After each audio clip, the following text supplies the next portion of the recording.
अस्सलाम वालेकुम फ्रेंड्स, कैसे हैं आप सब। उम्मीद है आप सब ठीक होंगे और बहुत ही मज़े में होंगे। तो जी आज मैं आपके साथ दाल मूंग की रेसिपी लेकर आई हूँ।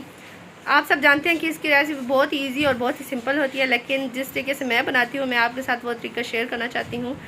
तो अगर आप हमारे चैनल पे न्यू है तो सबसे पहले आप हमारे चैनल को सब्सक्राइब कर दें, साथ में बने बेल के आइकन को लाजमी प्रेस कीजिएगा ताकि हमारी हर आने वाली वीडियो का नोटिफिकेशन आपको बर वक्त मिल सके। टाइम ज़ाया किए बगैर हम वीडियो को स्टार्ट करते हैं। तो जी मैंने सबसे पहले बर्तन को चूल्हे पर रख लिया है और 1 चम्मच में इसमें ऑयल का डाल रही हूँ। 1 चम्मच से ज़्यादा इसलिए नहीं डाल रही क्योंकि आखिर में तड़का भी लगाना होता है, तो तड़के में भी ऑयल हमने डालना होता है, इसलिए यहाँ पे मैं 1 चम्मच ऑयल का ले रही हूँ। फ्लेम को हम ऑन कर देंगे। तो यहाँ पे जी मैंने एक मीडियम साइज़ का प्याज ले लिया है और प्याज को मैंने बारीक काट कर ऑयल में डाल दिया है। और प्याज को तब तक पकाना है जब तक ये हल्का ब्राउन हो जाए। ज़्यादा ब्राउन नहीं करना क्योंकि फिर सालन में से जला हुआ जायका आता है, जली हुई खुशबू आती है, इसलिए हमने ज़्यादा ब्राउन नहीं करना प्याज को। प्याज हमारे हल्के ब्राउन हो चुके हैं। इसके बाद जी मैंने 2 मीडियम साइज़ के टमाटर लिए थे, मैंने बारीक काट कर इसमें डाल दिए हैं।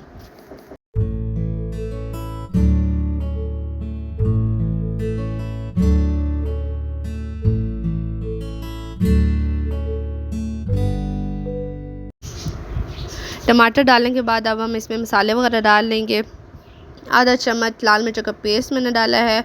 उसके बाद जी नमक हस्बे ज़ायका डालना है और आधा चम्मच हमने हल्दी पाउडर का डालना है और आधा चम्मच हमने पिसा हुआ खुश्क धनिया डाल देना है। इसके बाद जी तमाम मसालों को अच्छी तरह मिक्स कर लेंगे।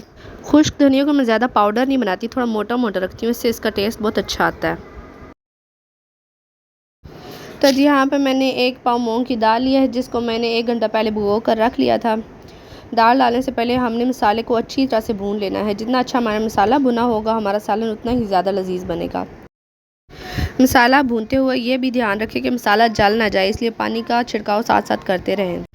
मैं बार बार आपसे मसाले को अच्छी तरह से भूनने का क्यों कहती हूँ, क्योंकि इससे मिर्च हमारी जो होती है लाल मिर्च वो अच्छी तरह से पक जाती है, क्योंकि कच्ची मिर्च सेहत के लिए भी अच्छी नहीं होती और सीने में जलन भी करती है।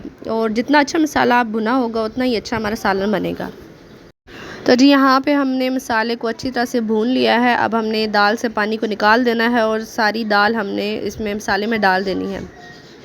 पहले हमने दाल को भी थोड़ी देर तक भून लेना है, लेकिन दाल को इतना नहीं भूनना क्योंकि दाल को ज़्यादा भूनने से वो दाल सख्त हो जाती है, इसलिए हमने दाल को बस थोड़ी देर तक ही भूनना है।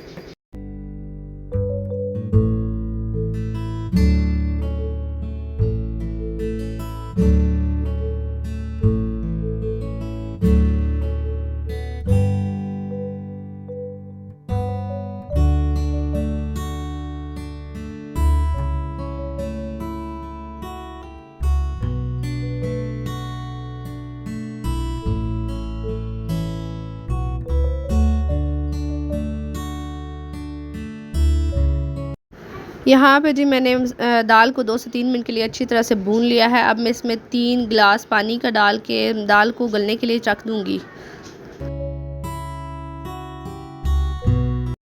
क्योंकि जिस हिसाब से मैं दाल बना रही हूँ तो 3 गिलास पानी के काफ़ी होंगे, क्योंकि हमने दाल को ज़्यादा ना पतला रखना है और ना ज़्यादा गाढ़ी रखनी है, बस दरमियानी सी रखनी है। चम्मच को हिलाकर हमने तमाम चीज़ों को अच्छी तरह से मिक्स कर लेना है। इसके बाद हमने इसको ढक्कन से ढक देना है और तकरीबन 15 मिनट तक हमने दाल को पकाना है। तो जी यहाँ पे दाल को पकाते हुए तकरीबन 10 से 15 मिनट हो चुके हैं। तो अब हम दाल को चेक कर लेंगे कि हमारी दाल गल चुकी है या नहीं। वैसे तो 10 से 15 मिनट तक दाल अच्छी तरह से गल जाती है, लेकिन फिर भी हम इसको चेक कर लेंगे। तो जी मैंने दाल को चेक कर लिया है, तो मेरी दाल बिल्कुल गल चुकी है अच्छे तरीके से। इसके बाद जी मैंने 3 से 4 हरी मिर्चें ले ली हैं, जिनको मैंने दरमियान से काट लगा के रख लिया था। मैं वो दाल में डाल दूँगी। क्यों मैंने शुरू में इसलिए नहीं डाली क्योंकि हमारी तरफ इसी तरह पसंद करते हैं दाल में जो होती है मिर्चें वो थोड़ी खड़ी खड़ी रहें, इसलिए मैं एंड पे डालती हूँ कि ज़्यादा पके नहीं, थोड़ी थोड़ी पक जाएँ।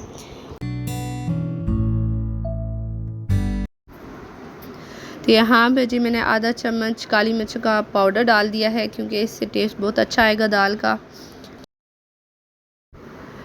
अब काली मिर्चों को भी अच्छी तरीके से हमने इसमें मिक्स कर देना है। इसके बाद जी हमने 2 से 3 मिनट के लिए फ्लेम को बिल्कुल स्लो कर देना है और हमने दाल को स्लो फ्लेम पे पकाना है।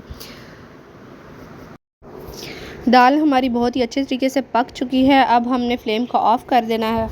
आधे चम्मच ऑयल में ज़ीरा डाल के और जो रेड मिर्चें जो छोटी छोटी गोल गोल होती हैं, हम कड़ी में भी अक्सर डालते हैं, वो डाल के हमने भून के अच्छी तरह से इसका तड़का लगा देना है। इसके बाद मैंने पिसे हुए गरम मसाले का छिड़काव कर दिया है। तो जी हमारा सालन बिल्कुल रेडी हो गया है। बहुत ही शानदार और बहुत ही मज़ेदार सालन तैयार हुआ है। आप भी ज़रूर ट्राई कीजिएगा इस रेसिपी को, इंशाल्लाह आपको भी बहुत पसंद आएगा।